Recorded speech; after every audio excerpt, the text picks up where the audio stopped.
उठा करके देखो, कुरान में अल्लाह ने ज़िना से बचने का रास्ता बयान किया और अल्लाह ने कहा, ऐ समाज की बेटियों, वला तबर्रजन तबर्रुजल जाहिलियतिल ऊला, अपनी ब्यूटी को, अपनी खूबसूरती को, don't show your beauty and ornament in front of the people, लोगों के सामने अपनी खूबसूरती को जाहिर मत करो। कुरान पर एतराज करने वाले, ये पैगाम नरसिम्हानंद सरस्वती जी आपकी ग्रंथ में है, आपकी जुबान बड़ी लंबी हो जाती है इस कुरान के ताल्लुक से।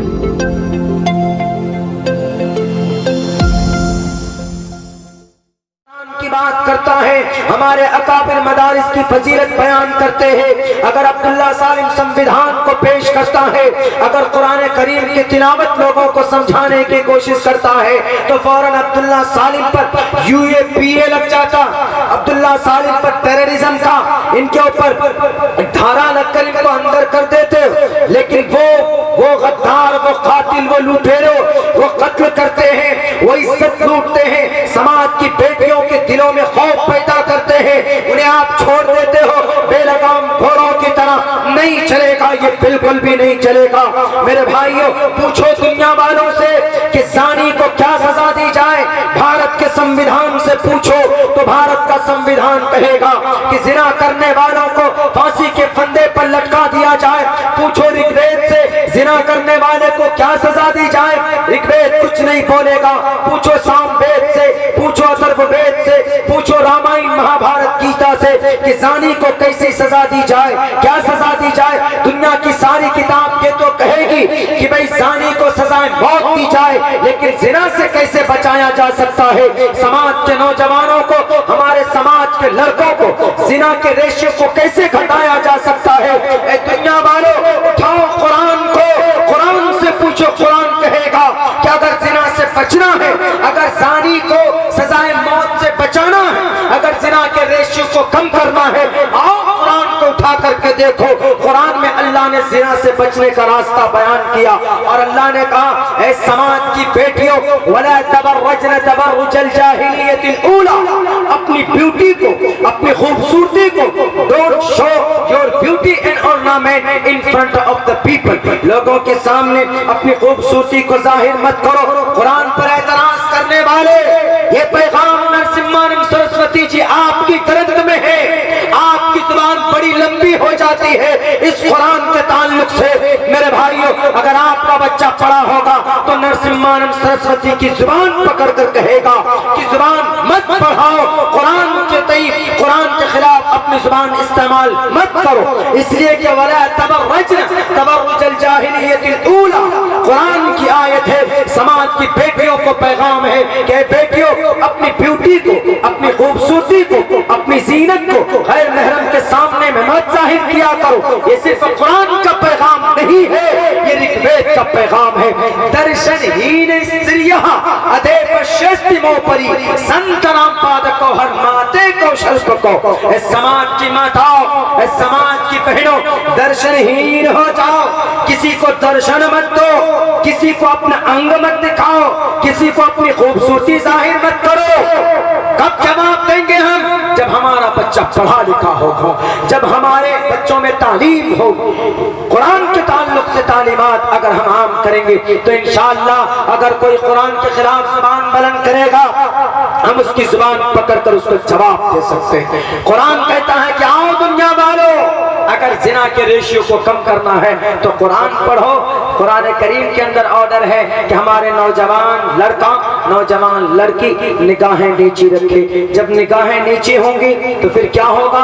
निगाहें नीची होंगी, जब नजरें नहीं मिलेंगी तो फिर नंबर एक्सचेंज नहीं होंगे, मिलने के तड़प नहीं बढ़ेगी, और जब नंबर एक्सचेंज नहीं होंगे तो फिर हाय के मैसेजेस भी आम नहीं होंगे, फिर हेलो का मैसेजेस भी नहीं होंगे, फिर आई मिस यू का मैसेज भी डिलीवर नहीं होगा, फिर आई लाइक यू का मैसेज भी सेंड नहीं होगा। आई लाइक यू का मैसेज जब सेंड नहीं होगा तो फिर आई लव यू तक बात नहीं पहुंचेगी। जब आई लव यू तक बात नहीं पहुंचेगी तो फिर जिना के वारदात नहीं होंगे, और जब जिना नहीं होगा तो उसके बाद फिर जानी को सजाए मौत नहीं दी जाएगी। जिना का रेशियो घटा के नहीं घटा, किसने बताया? कुरान ने बताया। लेकिन कुछ लोगों को तो समझ में नहीं आती कि जी कुरान है दुनिया की अच्छी किताब, है अच्छी किताब, कोई शक नहीं है, पूछो दुनिया वालों से कि तुम्हारे पास किताब है, आवाज था, दसातीर कहां से आया? I don't know about that. Where is coming from my holy ग्रंथ, my authentic books? I don't know. हम नहीं जानते अपने ग्रंथ के बारे में, लेकिन हमारा कुरान कहाँ से आया, किस लिए आया, क्यों आया, सब जानते हैं अल्हम्दुलिल्लाह। हम पढ़े लिखे होंगे, हमारा बच्चा पढ़ा लिखा होगा तो हम जवाब दे सकते हैं जो हमारी शरीयत पर उंगली उठाएगा, हम जवाब दे सकते हैं जो हमारे मस्जिद की तरफ निगाह उठाएगा, हम जवाब दे सकते हैं जो हमारे मदरसों को बदनाम करने की कोशिश करे। हम उनको बता सकते हैं कि इस कुरान को देखकर पेट में दर्द होता है ना, आओ तुम मुकाबला करवा लो। अगर तुम्हारा ग्रंथ सही तो हम आज से तुम्हारे ग्रंथ को कबूल करते हैं, नहीं तो तुम आओ कंपेयर करा लो।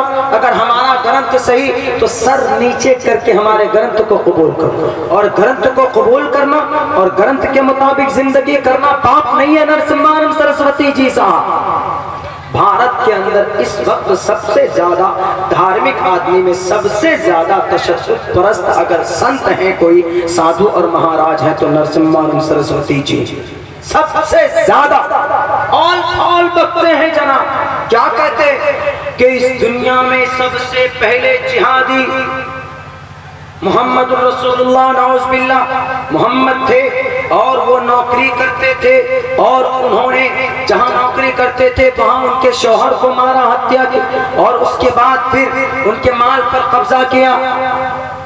आपकी जुबान क्यों नहीं गुंग हो गई? आप उस पवित्र जिनको जगतपति असिनास दूध मन मट्टेश्वर्य गुणान्विता, जिनके बारों में सैकड़ों ग्रंथ और ग्रंथों में आपके ग्रंथों में मैसेजेस मौजूद हैं, कौन जवाब देगा उनको? आप कहेंगे कि नहीं जवाब देंगे, जवाब देना जरूरी। उनको जवाब नहीं देंगे तो वो कहेंगे कि ये लोग या तो बुज़दिल हैं या तो ये लोग बिल्कुल सही हैं, हम सही हैं, ये लोग बिल्कुल झूठे। हम उनको जवाब देंगे कि आपने जुर्अत की, आपने गलती की, आपने इतनी बड़ी गलती की कि आपको यमराज देवता यमदूत भी आपको माफ नहीं करेगा। आपको कुरान नहीं, आपको हदीस नहीं, बल्कि मैं आपको आपका ग्रंथ पढ़कर सुनाता हूँ। जिस नबी को आपने कहा कि वो जिहादी थे, वो सबसे पहले जिहादी थे और उन्होंने दुनिया के अंदर इतना बड़ा इंपेरर खड़ा किया। शुरू से लेता हूँ, उनका जन्म कहाँ हुआ? उनका जन्म हुआ शंबल ग्राम में। सबसे पहले जन्म होता है शंबल ग्राम भवने विष्णु यशसा कल की प्रादुर्भविष्यति।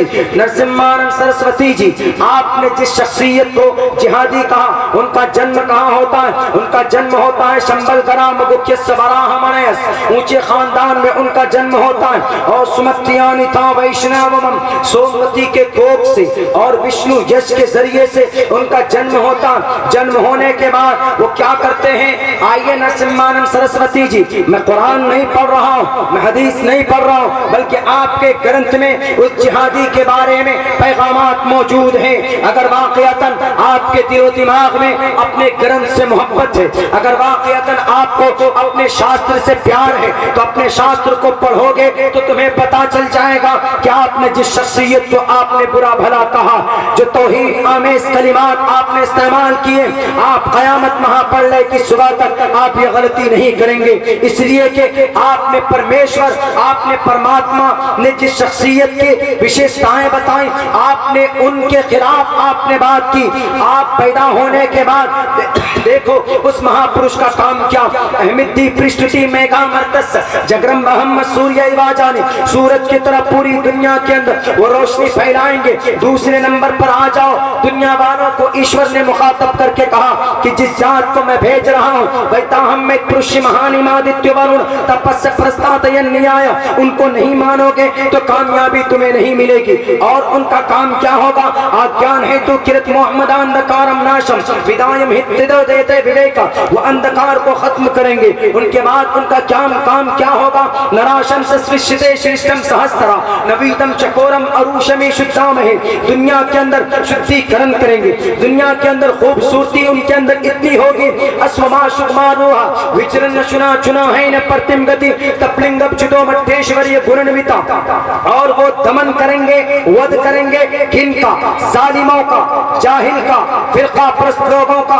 और जो लोग गरीबों के ऊपर जुल्म करते हैं, जो लोग अत्याचार करते हैं, मजदूरों को उनके हक नहीं देते, जो लोग गरीबों के, यतीमों के माल और दौलत को हड़प कर जाते हैं, वो उनके हुकूक उनको उन तक दिलाएंगे। आओ उनकी सवारी क्या होगी? नरसिम्हानंद सरस्वती जी, अगर आपने अपने माँ का दूध पिया, अगर आपको वाकईतन अपने शास्त्र की तालीम है, तो अब्दुल्ला सालिम के चैलेंज को कबूल करो। आओ जहां बुलाते हैं आप बुलाओ, हम बैठेंगे, आप अपनी ग्रंथ लेकर बैठना, आपके पास आपका ग्रंथ होगा, मैं वैसे ही बैठूंगा, आप संस्कृत की इबारत पढ़ते हुए जाना। इंशाअल्लाह मैं उलमाए किराम के दुआओं के नतीजे में अल्लाह के फजल से कभी उम्मीद करता हूँ मैं तुम्हारे एक एक इश्क